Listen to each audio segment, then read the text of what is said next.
Salmos, capítulo de número 128, versículo de número 3, a parte B do versículo.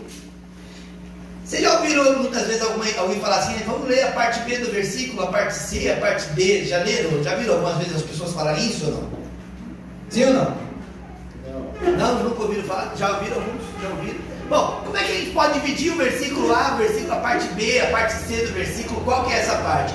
As partes, elas são divididas pelas pontuações, vírgula, ponto e vírgula, interrogação, ponto final, ponto, amém? Nesse caso nós temos aí a primeira parte do versículo, que é um ponto e vírgula, que está escrito assim, acharam? 128:3, a sua mulher será como videira frutífera em sua casa. Essa é a parte A, ponto e vírgula. A parte B, seus filhos serão brotos de oliveira ao redor da sua mesa. Essa é a parte B. Esse versículo ficou fácil porque é dividido só em duas partes, mas às vezes tem versículos que é dividido em várias partes. Cada ponto e vírgula, cada interrogação, cada ponto, cada sinalização que tiver entre uma palavra e outra é uma divisão A, B, C, D, E, F, G. Às vezes tem versículos que tem muitas e muitas divisões. Amém? Então nós vamos ler. Seus filhos serão como brotos de oliveira ao redor da sua mesa. Amém. Senhor Jesus, nós te pedimos, fala conosco essa noite. Ensina-nos a tua preciosa palavra, Deus, e transforma, Senhor, as nossas vidas de uma maneira muito especial. Senhor, toca em cada coração e que nós possamos vencer, Senhor Jesus, toda dificuldade, para que o teu bom nome seja glorificado. Amém. Sentem-se, irmãos, fiquem à vontade. Como é que é a sua casa nas refeições? Café da manhã, almoço, janta, como é que é? Na maioria das vezes, à frente da televisão, com o prato na mão, meio que equilibrando, porque agora nós temos que sentar no sofá, equilibrar o prato e ainda mexer no celular e colocar o refrigerante, o suco ou a água no meio das pernas. Como é que é na sua casa? Ou esse é o momento santo que você desliga todas as coisas, deixa equipamentos de lado e senta à mesa para jantar? Na cultura judaica, a mesa ela era muito mais do que um móvel, ela era muito mais do que um lugar onde se sentavam para comer, mas era um altar em torno do qual a família se reunia. Era um momento em que a família agradecia, era um momento em que a família glorificava a Deus por todas as coisas. Existe uma série que eu tenho assistido ultimamente e ela chama Sangue Azul, né? Blood, acho que é uma coisa assim, Sangue Azul. E é muito interessante essa série porque toda a família, ela normalmente começa o filme e termina em torno da mesa. E é muito interessante porque toda a história que vai se desenrolar nesse filme, ele começou à mesa e depois ele vai esticando para outras coisas e termina da mesma forma, tipo assim, o que aprendemos hoje. Talvez seria uma coisa muito importante para nós, se nós pudéssemos desenvolver este momento de sentar à mesa e pensar o que temos para hoje, o que tem para fazer hoje, quais são os seus planos, e que ao final do dia nós pudéssemos como família sentar mais uma vez em torno da mesa e pensar assim, o que é que nós conseguimos aprender? Os que me acompanham sabem que eu sempre falo da mesma coisa, o seu dia só vale a pena se você aprender alguma coisa todo dia. Se você passa um dia sem aprender nada de novo, o seu dia não valeu a pena. Você simplesmente vegetou, você só passou. Mas quando você aprende algo novo, quando você aprende uma palavra nova, quando você aprende um sentido novo, quando você aprende algo que seja, então esse dia valeu a pena. Esses dias era quase 8 horas da noite. E eu estava me deitando e eu sempre reflito sobre isso. Eu pensei, o que eu estou aprendendo hoje? Ou o que é que está servindo para mim? E eu estava 8 horas da noite, confesso para vocês, um pouco triste, porque eu não sabia muito bem as coisas não havia aprendido algo que realmente valesse a pena, e eu comecei a ler e eu aprendi sobre um termo. Vocês já ouviram falar sobre voto de Minerva? Alguém já ouviu falar desse termo? Vai lá, faz as votações todas e vamos dizer que deu empate. Então, alguém, normalmente de sumo respeito, como uma rainha ou um rei, ou no caso aqui, o decano do STF, né? Alguém importante, ele dá o voto de Minerva. O presidente de uma mesa, todos votam, aí deu um empate, então o presidente daquela mesa, ele dá o chamado voto de Minerva. E eu aprendi isso esses dias, eu fui dormir tão satisfeito, porque eu aprendi o que era um voto de Minerva. O voto de Minerva não era só simplesmente porque ele falou e pronto. Não, é que houve uma guerra, e um homem matou uma pessoa por legítima defesa, e os, entre aspas, deuses gregos começaram a disputar sobre condená-lo ou então inocentá-lo. E a suposta, né, eu estou falando aqui de uma mitologia, não confunda idolatria com mitologia, tem muito crente ruim que confunde duas coisas. Estou falando de mitologia, você vai estudar isso quando você se dispõe a aprender. E todos os deuses gregos começaram a disputar e houve um empate. E Minerva, depois ela vem ser conhecida como a deusa da justiça, para eles gregos. Então coube a ela dar o último voto e absolver esse homem. E daí ficou conhecido como voto de Minerva, um termo que nós usamos até hoje. Uma coisa simples, né, que a gente quase não vai usar para nada na vida. Mas eu levei isso para mim assim, que bênção poder terminar o dia aprendendo alguma coisa.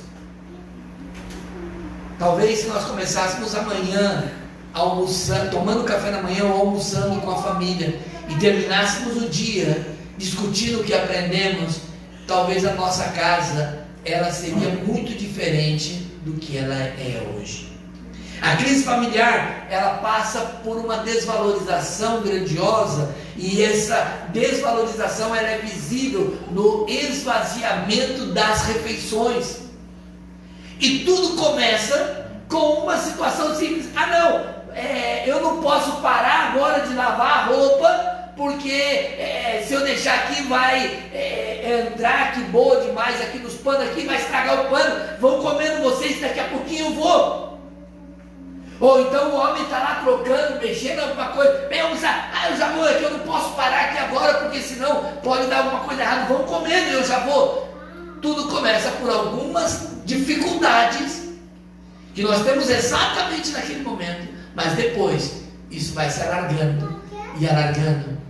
Quantos filhos na hora da refeição pegam o seu prato e entram para os seus quartos e vão comer no quarto, e os pais muitas vezes ficam na cozinha e nem sequer percebem que isso está acontecendo. Muitos maridos pegam os seus pratos e vão comer fora do ambiente familiar em que estão inseridos, porque simplesmente já não tem mais condições de continuar. Na Inglaterra fizeram uma pesquisa, as lojas de imóveis constataram um crescimento de venda de mesa de escritório em torno de 40%, enquanto as mesas das salas de jantar caíram mais de 30% nas vendas de mesas. As pessoas estão valorizando muito mais o trabalho do que o alimento. Em São Paulo, ou no Brasil, melhor dizendo, 40% da família brasileira, ela já não participa mais de refeições em família à mesa.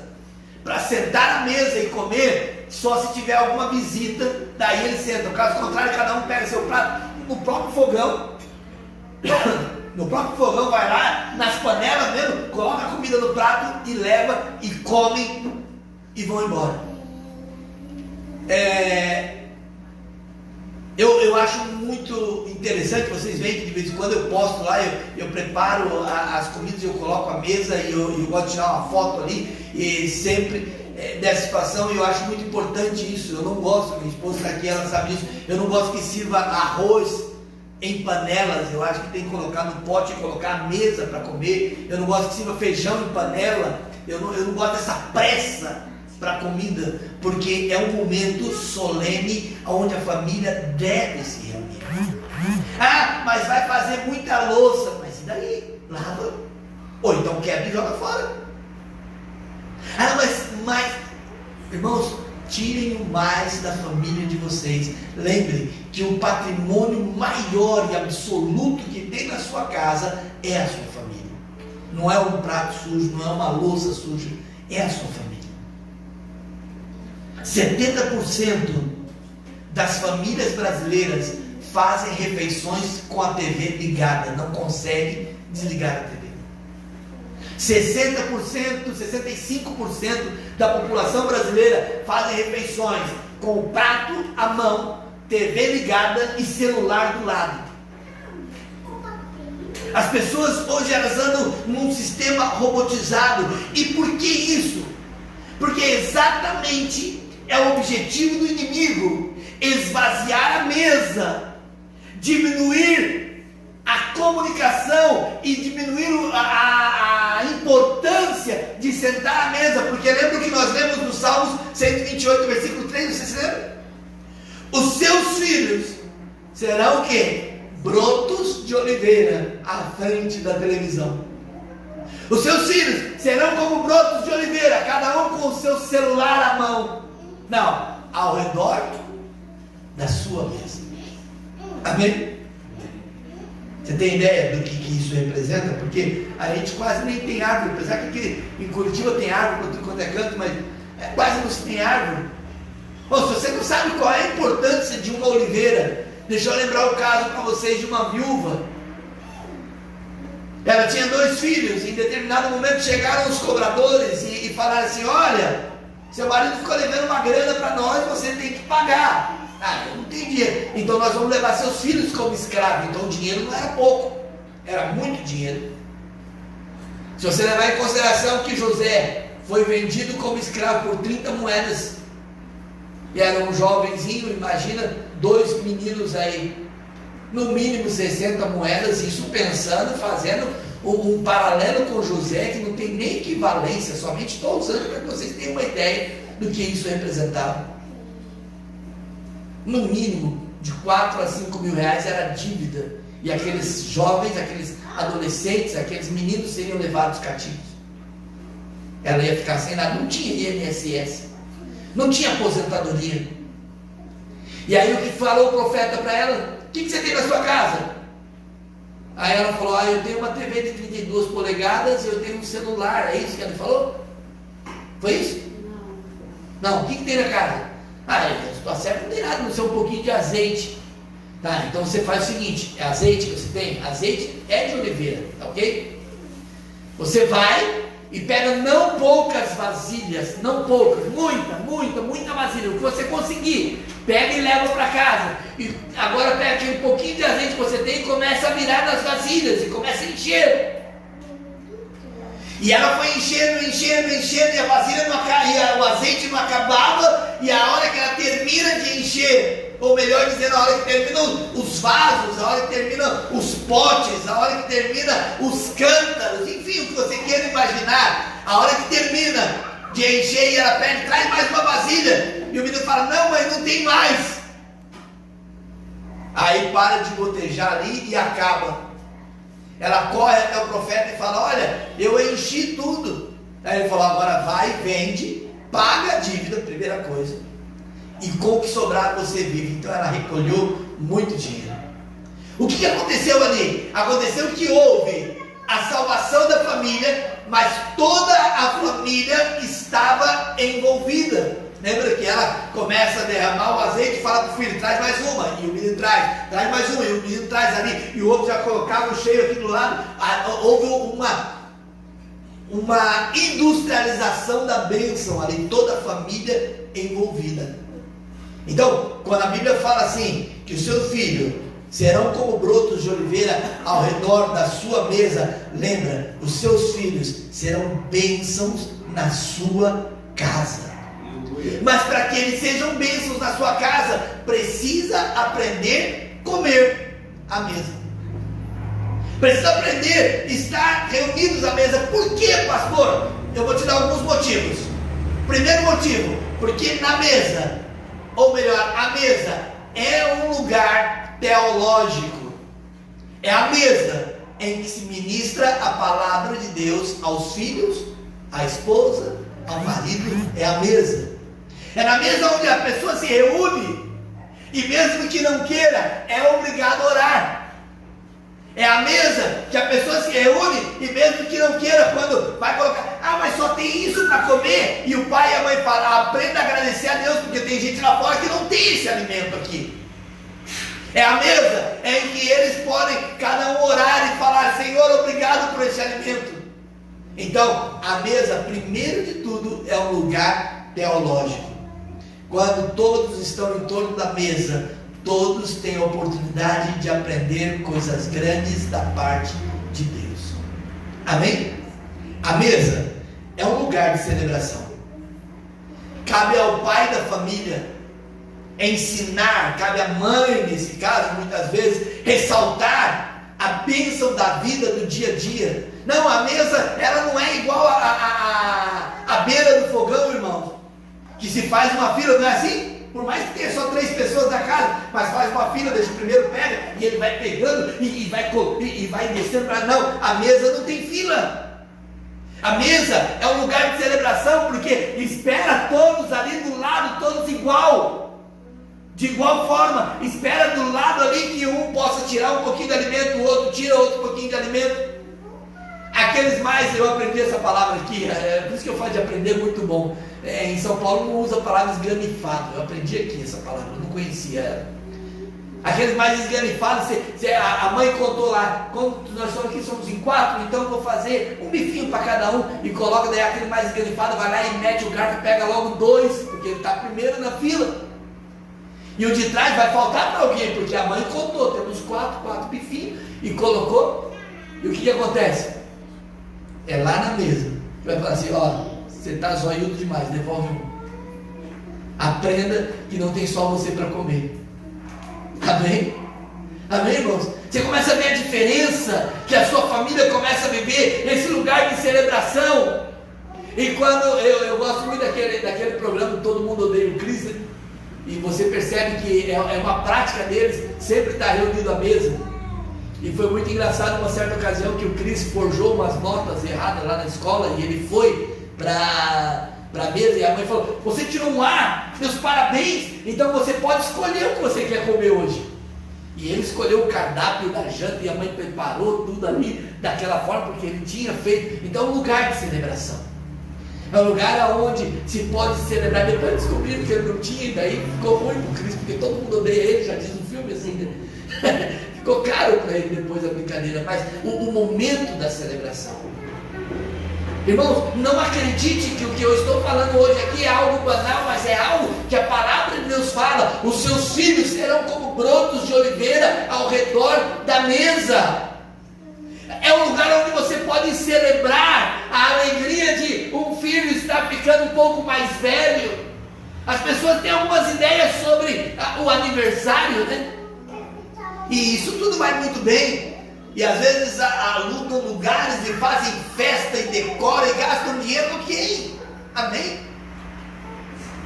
Mas que festa maravilhosa é aquela que você pode colocar à mesa, você, o aniversariante, a esposa, os filhos ali e celebrar ali. E muitas vezes não pode dar muito presente, a não ser ou um par de meia, ou então um cinto, ou então só um abraço e um beijo, mas que está em volta da mesa, porque há celebração à mesa.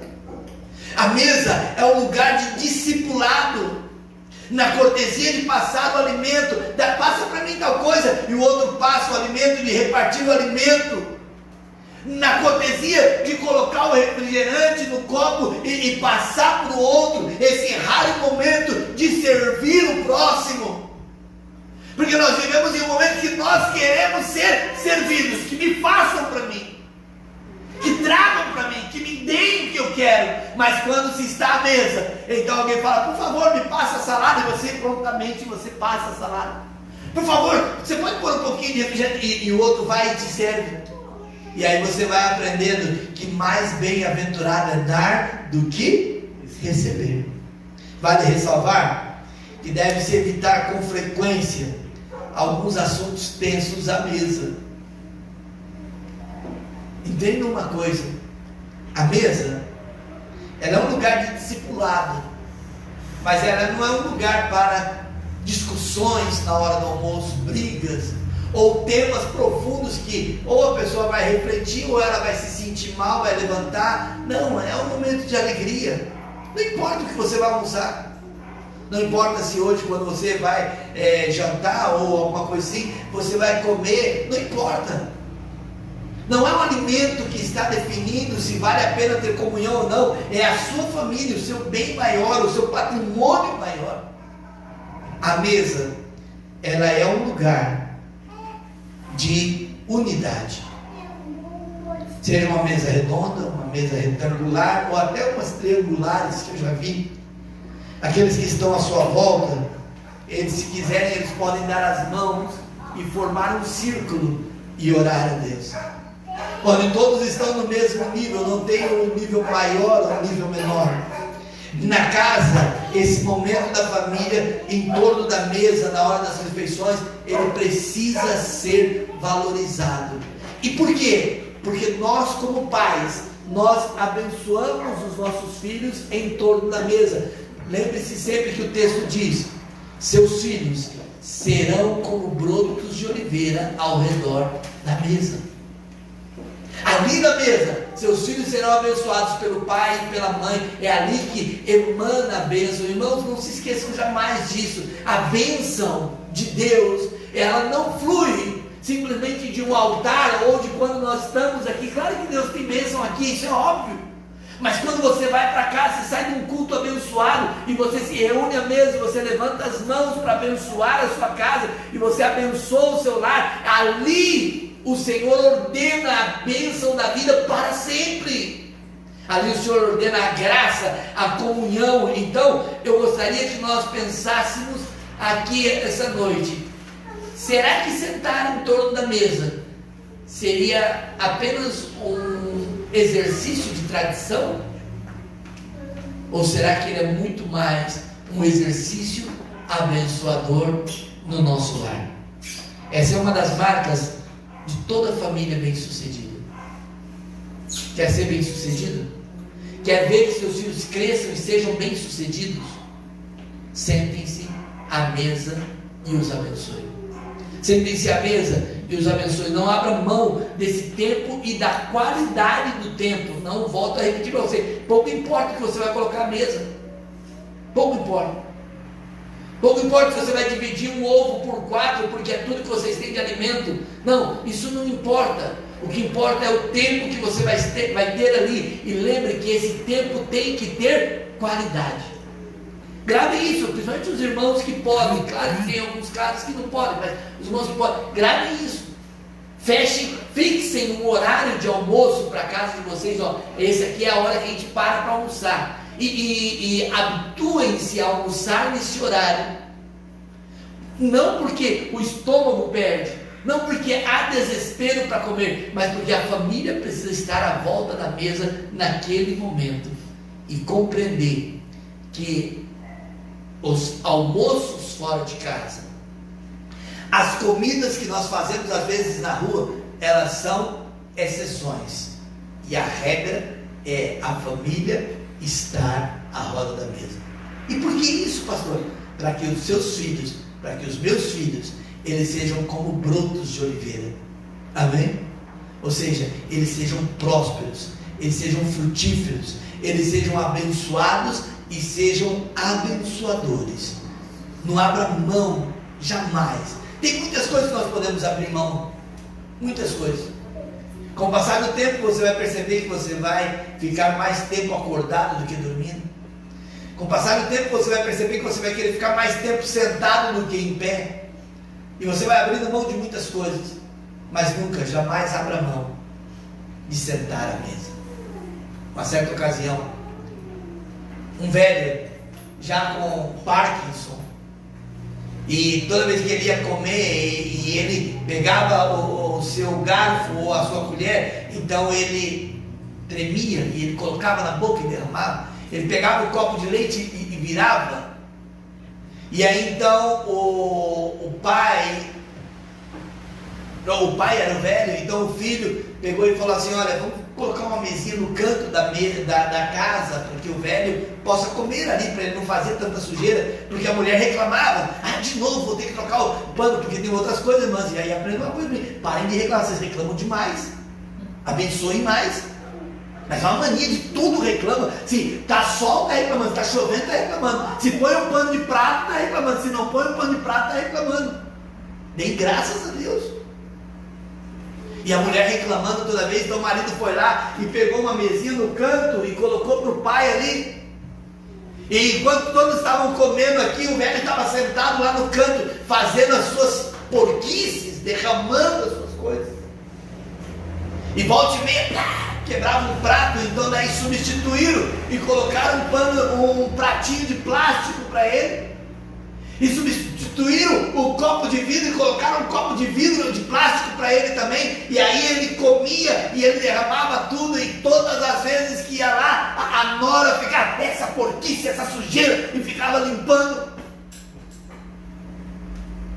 E aí uma certa ocasião, uma criança, o filho o neto no caso do velhinho, estava brincando no chão com uma madeira, e o pai sentou do lado dele, e a mãe também sentou. Oi, o que você está fazendo? E ele falou: eu estou fazendo um pratinho e estou fazendo um copo.